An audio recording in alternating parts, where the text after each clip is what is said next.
Iya, oke guys. Baik lagi sama gua karena data nggak bisa bohong ya. Oke, hari ini 28 Juli ya, Kamis. Ini jam 12 ya, baru selesai trading tadi. Perdagangan. Ya, ISG naik gede tadi ya juga. Heeh. Waktu gue juga hijau gede banget. Dari, kalau nggak salah gue ada 27-an deh emiten tuh. Kayaknya hanya dua yang masih merah ya. 25-nya hijau semua. eh Hari ini sebenarnya lucu ya dia hijau itu karena Fed baru aja ngumumin kalau gua nggak salah ya. Baru aja ngumumin tapi nih naik nih ya. Naik tapi ternyata IHSG hijau gitu nggak merah. Poin yang mau gua sampaikan adalah kalau lo berusaha kan tipikal investor ada dua ya di bursa saham, time the market sama time in the market. Time the market itu orang ini dia berusaha masuk di waktu yang tepat, keluar di saat yang tepat juga. Misalnya ketika Fed mau naikin, dia memprediksi bakal crash. Kalau bisa dia keluarin dulu, jual dulu semua sahamnya, nanti tunggu udah crash baru dia masuk lagi. Nah, ini adalah orang-orang yang time the market tipikalnya. Berusaha time the market. Nah, ketika lo jadi berusaha time the market, kalau Peter Lynch bilang, dan biasanya yang fundamental, para investor fundamentalis yang tenar ya, mereka nggak pakai time the market guys. Karena menurut mereka itu nggak bisa diprediksi dan belum pernah ada buktinya orang yang berhasil kaya dengan kalau lo modelnya terus menerus keluar masuk gitu menurut dia. Ya terbukti hari ini gue nggak jamin ya besok merah apa enggak. Intinya hari ini orang kira merah ternyata hijau. Ya, udah ada tuh yang udah siap-siap jual dulu tuh kemarin. Ya ternyata gagal prediksi dan akhirnya ketinggalan kereta gitu loh. Justru ini kan lagi dapat momennya nih. Jebret, nah dia ketinggalan kereta karena kan sahamnya udah dijual. Nah, ini adalah tipe time the market ya. Lu berusaha masuk di waktu, berusaha mentiming kapan lu masuk keluar. Nah, kalau tipe yang kedua adalah time in the market. Time in the market loh. Tipe kedua adalah tipe orang ini nggak peduli mau marketnya merah kayak mau marketnya hijau kayak dia nggak jual tetap aja di situ dan dia tetap tambah-tambah terus. Ya istilah katanya kalau investasi tipe DCA gitulah. Ya, dia masuk-masuk aja dulu mau di market merah kayak dia masuk. Di market hijau dia terus menerus average kayak gitu-gitu. Jadi dia nggak peduli. Nah, ini tipe kedua. Dan konon ya, berdasarkan artikel yang gue baca, yang lebih berhasil di bursa saham tuh tipe kedua. Mau dia marketnya bullish atau bearish, itu tetap masuk-masuk aja. Nah, itu guys. Nah, ini emang ini nggak kayak nggak masuk akal ya, tapi ya itu faktanya. Terserah deh lo mau percaya yang mana gitu loh. Terserah. Ya hari ini terbukti sih orang ngira pada merah kan. Fed ngumumin ini ternyata hijau. Bahkan katanya Wall Street hijau juga. Tadi gue lihat. Ya, gue nggak tahu katanya kabar-kabar. Oke, nah kayak gitu aja guys. Cuma bahan curcol aja introduksinya. Sehingga lo udah mulai harus mutusin lo mau jadi tipe yang kayak mana sih. Nah gitu. Kalau gue tipe, gue lebih suka time in the market ya guys. Mau market merah, hijau, gue tetap di situ dan gue nggak berusaha misalnya ada bau-bau merah yang nggak berusaha untuk menjual gitu ketika mau bau merah. Karena nggak pasti kapan robonya juga nggak bisa diprediksi gitu. Ya. Jadi wasting time kalau merah ya udah diemin aja, sabar mau logi aja, sabar aja lo. Lah juga naik lagi. Ya hari ini gue mau baca IMB Niaga, BNGA. Kuartal 2 udah keluar dan hari ini naik 1,47% ya guys. eh ini BNGA ini ya saham beredar 24M ya. Pemegang saham CIMB Group 91%, masyarakat 7% sih. Dari presentasi sih kecil ya, mungkin kurang terlalu liquid. Tapi kalau 7%-nya dari 24M ya berarti ada ya sekitar 2 miliar di pegang masnya. Sebenarnya lumayan rame sih. Cuman karena mungkin tipe investor yang ada di BNG adalah investor tidur ya, jarang aktif trading itu yang mungkin bikin kurang liquid. Karena biasanya orang yang masuk di BNG itu incer dividennya, bener-bener pure incer dividen. Dia parkirin dana 2 miliar, dia nggak bergerak lagi di situ, diem aja. Sampai setahun pokoknya dia terima jadi aja. Terima jadi di dividen tahun depan gitu-gitu. Nah itu yang mungkin membuat transaksinya kurang rame. Itu mungkin ya. Nah tipe BNG ini termasuk yang dividen yield-nya gede dan sekarang justru lagi di support kuatnya ya 1000 ya habis 1035 hari ini naiknya lagi di support kuatnya. Kalau lo tipe kalau orang yang malas banyak drama guys ya, malas banyak drama dan lu cuma yang penting ada return aja per tahun jelas dividen udah lu pilih perbankan dan yang gede itu BNGA termasuk yang dividen yield-nya gede jauh lebih atas deposito ya. Sekitar bisa 8% bahkan kemungkinan tahun depan bisa tembus 10% yield-nya. Nih guys, BNGA nih, tadi gue udah sempat sekilas labanya, kemungkinan bisa tembus 9-10%. Lebih gede dari BJBR dan BJTM ya. Gue rasa kalau lu tipikalnya yang suka yang aman-aman aja, yang penting lu dapat duit per tahun dividennya, gue rasa ini harus lu masukin di porto lu deh. Ya, karena dia nggak bakal langsung robo gitu dia, bareng-bareng kayak perbankan gini ya. Dia cenderung stabil, ya memang naiknya juga lambat gitu loh ya. Naiknya juga lambat, tapi kan dia dividennya jelas. Gitu ya. Dia nggak terlalu banyak drama kayak misalnya sektor konsumsi. Nah, consumer goods ya. Nih nggak.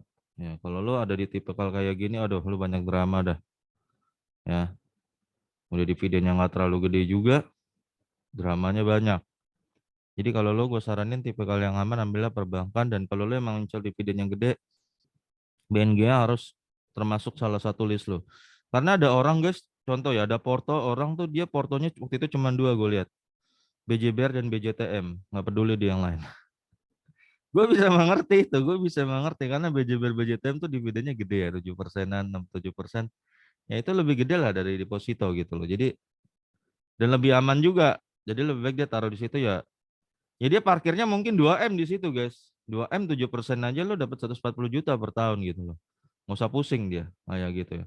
Nah, BNG ini termasuk yang gede ya, termasuk lo bisa masukin list juga. Buat lo yang tipikalnya kayak gitu ya. Oke, langsung aja ke laporan keuangannya BNG terbaru.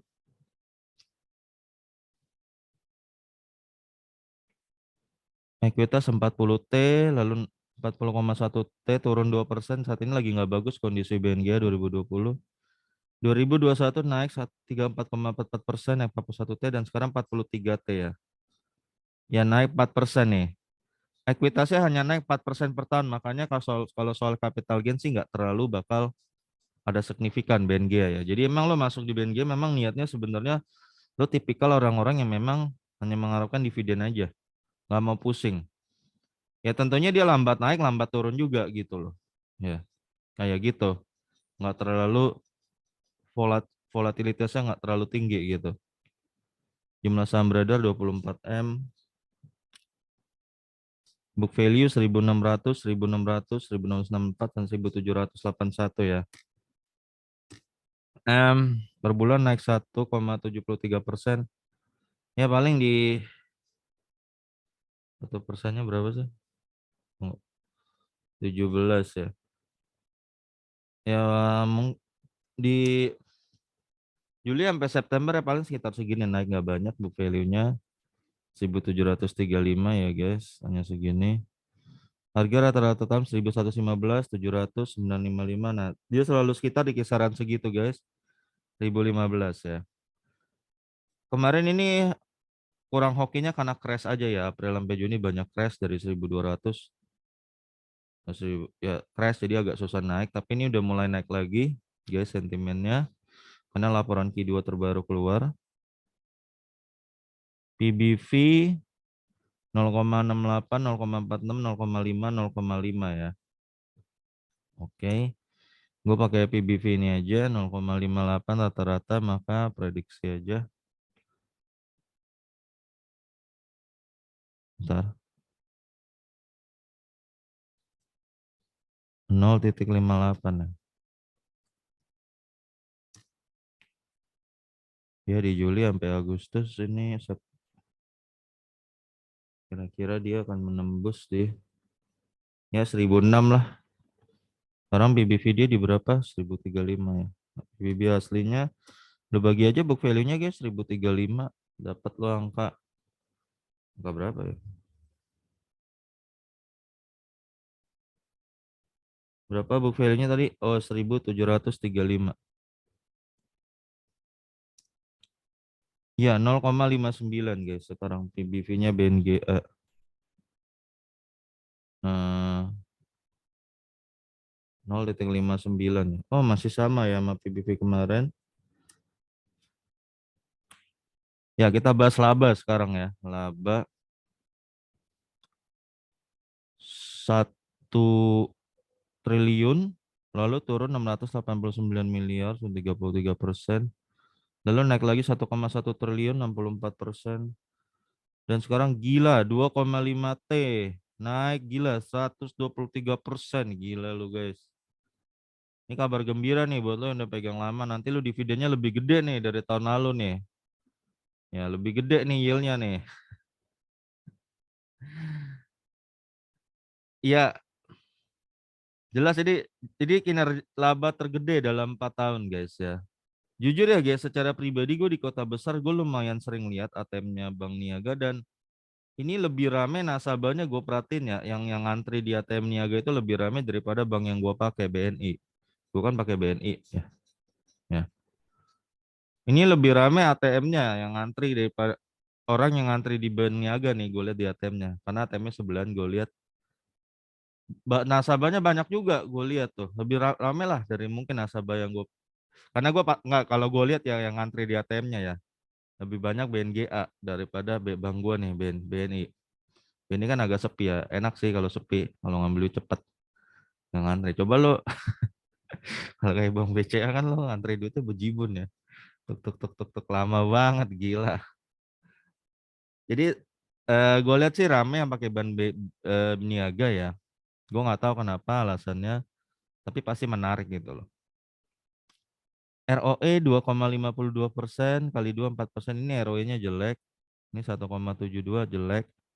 2,74 kali 5,4 ini juga jelek, dan ini 5,8 11%. Iya guys, kali ini gue harus akun ROE-nya udah mulai bagus nih. 11% nih ya. 11%. IPS 41, 27, 45, dan 101. Gila, IPS terbesar guys dalam 4 tahun terakhir ya. Ini IPS terbesar.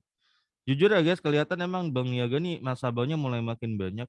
Itu kelihatan sih gue lihat dari antri ATM-nya gitu ya. Jadi otomatis dia punya dana banyak, dana masyarakat, dan dia bisa pinjemin ke tempat-tempat lain sehingga dia berbunga banyak juga, menghasilkan keuntungan yang gede. Ya, dari keuntungan aja lu udah lihat tadi, ini bank bertumbuh banget. Ya, bertumbuhnya gede banget, lebih gede dari BRI kalau gak salah labanya meningkatnya tuh. Ya, persenannya ya. IPS 145, 80, 163, ini kuartal 4 ya. Nanti ini tembus, ini IPS terbesar guys ya, 202. Gila. Ya, gede banget guys. 202. Kita lihat ya potensi dividennya dibagikan, nanti kita lihat dia dapat yield berapa ya. Kenapa gua senengnya ngomongin yield kalau di bank ini? Karena biasa yang ada yang pegang saham ini nih biasanya cenderung lebih suka dividennya. Nggak terlalu peduli, nggak peduli banget bahkan sama capital gainnya, yang penting per tahun returnnya ada lebih gede dari deposito gitu loh ya. Ada orang model gini guys. Nggak, orang-orang di bursa saham kan beda-beda ya mentalitinya, modelnya. Mereka nggak suka tuh yang terlalu banyak drama. Ada jadi drama batu bara, drama consumer goods lah, macam-macam, nggak suka mereka. Mereka suka yang aman-aman. Dan buat lo yang memang nggak bisa dikit-dikit lihat drama gitu ya, lo memang lebih baik di perbankan aja yang model begini. Ya, itu paling aman. Apalagi buat lo pemula juga ya. Baik di perbankan aja dulu, tes kayak begini. Ya, dividen kita lihat sekarang guys, waktu itu dia bagian 55 nih. Yieldnya 4,93%, lumayan. DPR 38%. 2020 dia punya IPS 80, dia bagian 44. Bagi 55% ya. Ya yieldnya gede 5,91. Kemarin dia bagian dari punya 163 bagian 94 ya. 57%, 9,84%. Nah, tahun depan gimana? Nah, ini kita cara ngitungnya gini. 202 ya. 202, kalau dia bagian 57% lagi, maka dia akan bagikan dividen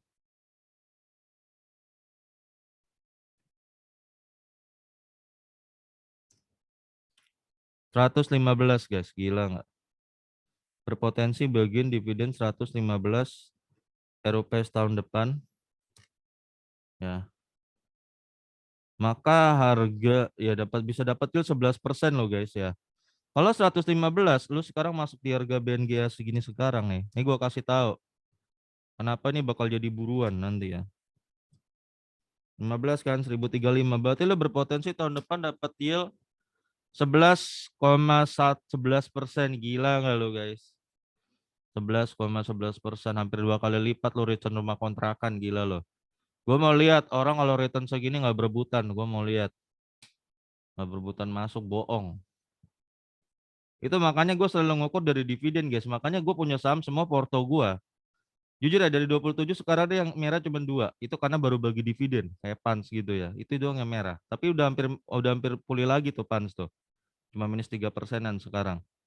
Kenapa? Karena gue yakin ketika lo ada di perusahaan yang bagi dividen gede gini, itu harganya akan balik one day dan akan hijau, akan diburu. Itu aja, sesimpel itu guys sebenarnya. Ya. Lo kalau serok harga BNGA sekarang nih 1035, tahun depan dia bagi dividen berpotensi segini 11,11% returnnya, gila lo. Lo taruh seumpama 100 juta aja lo bisa dapat 11 juta dividen lo. 100 juta. Atau sekarang harga rumah kan dekat-dekat rumah gua ada tuh kontrakan 200 juta, returnnya cuma 6 juta per tahun. Daripada lo bikin kontrakan 200 juta, cuma return 12 juta per tahunnya, lo mending taruh di BNGA 200 juta, lo diemin tidur tahun depan. Dia return ke lo sekitar 22 juta ya. 22 juta guys. Lebih gede lo, hampir 2 kali lipat. Ya enggak? Kayak gitu guys. Ini berpotensi dia return lo dividen 11,11% yieldnya, gila itu mah. Ya. Nah, gua rasa lu juga yang porto lu cuma ada BJ Bir dan BJTM ya. Gua rasa BNGA cukup layak lu masukin list lah. Ini kemungkinan tahun depan lebih gede dari BJ Bir dan BJTM ini ya. 115 ya. Maka harga wajar BNGA menurut gua ya, kalau 115 kan rumus gua aja kali 10. 1150 masih murah sampai 2300. Ini harganya BNGA. Baru mahal kalau nyentuh di sini. Nah, sekarang berarti masih under value banget nih barang, gila ya. Keren. Jadi kalau secara pair gimana? Ya pair nih 10% kali 20%, gede guys pairnya guys, 20%. Ya. Ya, jadi ini bertumbuh banget guys. Jadi gue berani bilang ini kinerja terbaik selama 4 tahun terakhir, growing banget. Dan lo kalau serok di harga sekarang lo bisa dapat yield 11% tahun depan. Ya, gue yakin itu di barang bakal rebutan gitu. Jadi nggak usah panik ya guys kalau sempat ada kelihatan turun ya. Cuman Bang ini ya mungkin lu jangan terlalu ngarepin pergerakan gain yang agresif gitu loh. Fluktuatifnya rendah ya. Jadi kalau lo masuk ini memang lu pure hanya ngincer returnnya aja biasanya. Gitu aja guys. Oke, buat BNGA semoga video gue ini bermanfaat ya guys. Menurut gue nih kinerjanya lagi terbaik dan berpotensi lo tembus dapat return 11%. Dia ekuitasnya hanya naik 4% per tahun ya. 4% ekuitasnya. Nggak terlalu impresif kalau dari ekuitas ya, tapi masih naik lah, nggak rugi lah. Gitu aja lah. Oke guys, sampai ketemu lagi di video gue berikutnya karena data nggak bisa bohong ya.